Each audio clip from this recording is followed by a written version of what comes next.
ఏంటి పరిస్థితి అసలు ఇప్పుడు హైదరాబాద్కి ఫ్యూచర్ సిటీ ఏదవుతుంది? ఎటు సైడు రియల్ ఎస్టేట్‌లో ఇన్వెస్ట్‌మెంట్ చేస్తే ఫ్యూచర్ ఉంటుంది జనాలకు? ఇట్స్ బ్రాడ్ పర్స్పెక్టివ్ అండి. మీరు Hmm. అడిగిన క్వశ్చన్ ఏంటంటే చాలా మంచి క్వశ్చన్. హ్మ్. రియల్ ఎస్టేట్ అనగానే ఎలా అయిపోయిందంటే, రియల్ ఎస్టేట్ అనేటువంటిది it's only A vertical for better investment. ఒకటేంటంటే కామన్ మ్యాన్ కి ఒక ఇల్లు కావాలి.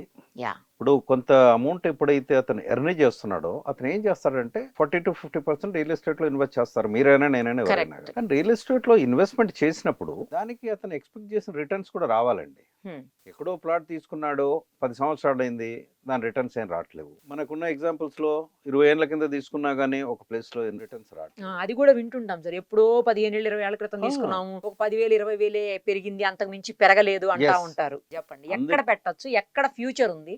ఎస్, ఇప్పుడు ఫ్యూచర్ సిటీ అనేది ఇప్పుడు గవర్నమెంట్ అనౌన్స్ చేసింది శ్రీశైలం హైవేలో. హ్మ్. ఆ లొకేషన్ మంచి లొకేషన్ అండి. Okay. It's a good location, దాంట్లో Okay. డౌట్ లేదు. ఎందుకంటే మీకు అవుటర్ రింగ్ రోడ్ నుంచి రీజనల్ రింగ్ రోడ్ వరకు కనెక్టివిటీ కానివ్వండి, ఎయిర్పోర్ట్ కనెక్టివిటీ కానివ్వండి, ఇటు సాగర్ హైవేకు శ్రీశైలం హైవే కనెక్టివిటీ కానివ్వండి, it's a good location subject to so many factors. నేను అనేది ఏంటంటే, ఈ రోజు హైదరాబాద్ గత 20-30 సంవత్సరాలుగా డెవలప్మెంట్ ఎలా జరిగింది?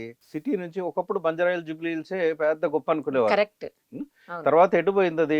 మెల్లగా మెల్లగా మోపిలా మీకు వైపు, ఏడు అటు సౌత్ ఆఫ్ నానక్రామ్ కూడా బెంగళూరు, వెళ్ళిపోయింది. సౌత్ ఆఫ్ బెంగళూరు వెళ్ళిపోయింది. అంటే శంషాబాద్, అటు నానక్రామ్ వెళ్ళిపోయింది. కూడా, మోకిలా, మోకిలా, అటు శంకర్పల్లి, ఆ ఏరియాస్కి శంకరపల్లి. అవును, వెళ్ళిపోయింది. అవును.